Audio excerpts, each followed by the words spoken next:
I'm here with the quarterback of Arkansas, Tyler Wilson for CBSSports.com. And Tyler, thanks so much for joining us. Thanks for having me. Let's start with the obvious. Very rough offseason with the firing of your coach, Bobby Petrino. How tough was that for you all to go through as a team? It was difficult. You know, I think a number of us, I think it took a toll on us. But it happened at a time when we're going through spring practice where I think a number of us were able to kind of shield that aside and focus on what we love, and that's football.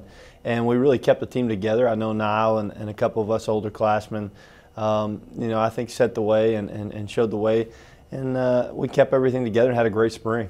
How did you do that? How did you keep everyone together amid such chaos? There's a specific time, and that was when our athletic director walked into our team room and announced a dismissal, and I think a couple guys stood up, myself included, and kind of set the way that it was going to be. And from that point on, I think we held ourselves great and were able to keep moving on. Was that a big turning point for you, now being senior quarterback, a year under your belt, realizing you're the leader of this team? I think it was something that maybe looking back, it's a number of things happen for a reason.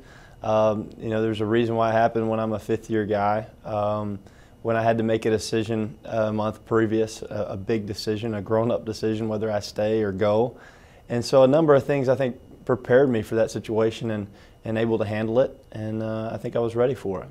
You mentioned staying or going. Why did you decide not to go and opt for the NFL draft? Well, I wanted to be ready when I was to make that decision, and it all kind of hit me so quick. I felt like I had a number of things in college that I wanted to continue to press toward, whether that be winning a national championship, winning a Western title in the SEC, and then finishing my degree. And so I was able to graduate this last spring, and so I've able to do a number of things this upcoming season that I think I needed to do. Is there someone that you grew up watching, a quarterback you modeled yourself after, or someone you look up to now? There's a number of quarterbacks growing up. I try to model my game after a lot of the good ones. I mean, that'd be the why not? So I think number one probably Brett Favre. I thought he was competitive. He was a little bit edgy, different, country boy mentality.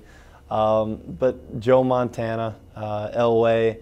I mean, if I'm to go on, you're going to go, yeah, that's a pretty good group there. But I like to watch those guys and take bits and pieces of their game and try to implement them in mine.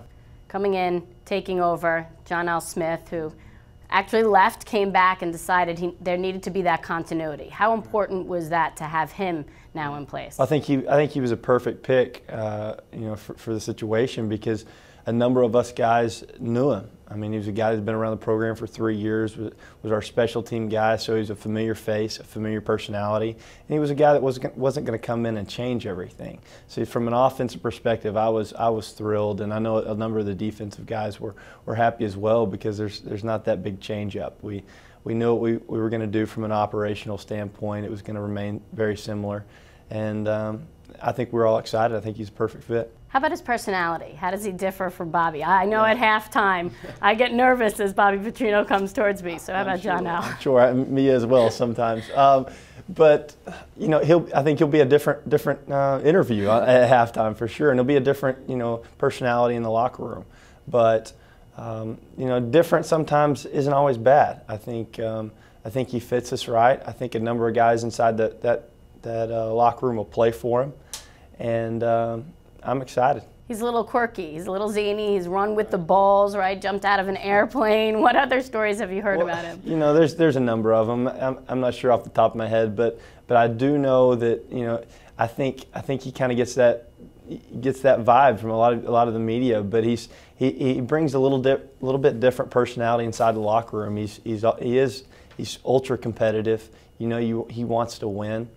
And I think he's got some great assistant coaches around him that kind of can alleviate a little bit of that duty on him sometimes. And I think you've got an assistant coach in Paul Petrino and Paul Haynes that'll do a great job keeping guys motivated and in the discipline where it needs to be. And I think it'll be great.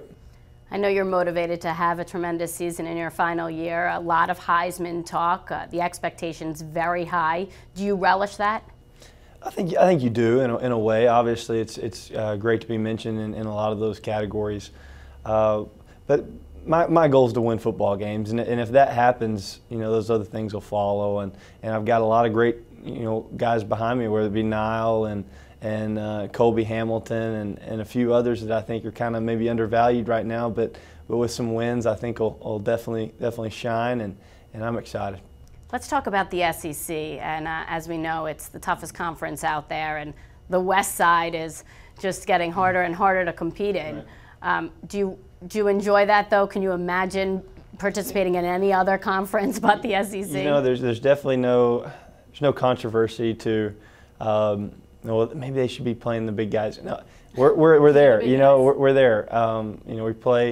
We play in a conference that obviously I think is the toughest conference in football, and it prepares you well for your aspirations to go on and play at the next level. And why wouldn't you want to play against the best? I think it's a tremendous opportunity, and I try to make the most of it. Well, for you, there was no question growing up in Arkansas, an hour south. You wanted to be a Razorback. Right. Why? I think it's kind of bred in you growing up. You love to play at Arkansas in front of your home fans, home family, and many people that you grew up against. You grew up watching Darren McFadden, Clint Sterner, some of the greats in Arkansas history, and you kind of want to be like those guys every now and then. So it's great to kind of grow up and fill those shoes a little bit and be in the position we're in now. What's it going to take for you to put your name in the history books? I think you got to win games. I think that's where it starts. You win games, and everything kind of takes care of itself. So we'll see if we can't do that. So as you look ahead, what is circled on the calendar? Well, obviously, I think that third game of the season and then the last in the regular season, I think are really important for us. Obviously, we can't look past any game. I know that's the old cliche, but we've got Alabama and LSU both at home, and that'll be a bit different than last season. Those are the only two games we got beat in, and so we have both those guys at home. I think that'll be a tremendous opportunity for us. You mentioned it, the Alabama game. We will see you there. It'll be on CBS. Tyler, thanks so much. Thanks so much. Have a good day.